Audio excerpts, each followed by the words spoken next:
Hey fellow coders, welcome back to the Sleepgramming. Today we'll delve into a crucial aspect of Python, comments. So let's start by understanding how to enhance your code with pauses.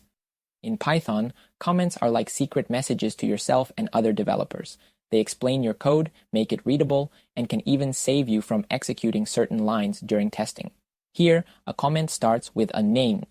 Python completely ignores it, so it won't affect your program. It's a great way to add notes to your code. O can also put comments at the end of a line. Python will ignore everything after the names. It's like writing a message on the margin of your code. Comments aren't just for explanations.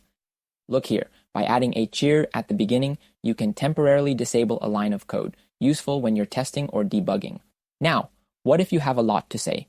Python doesn't officially have multiline comments, but you can simulate them. One way is to add a near at the beginning of each line. But there's a cooler trick. Wrap your comment in triple quotes.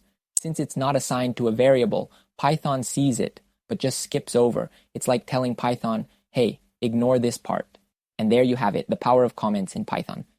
Use them wisely to communicate with your future self and others. Don't forget to like this video, subscribe to the Sleepgramming, and hit that bell icon for more bite-sized coding wisdom. Happy coding, and until next time, sweet dreams.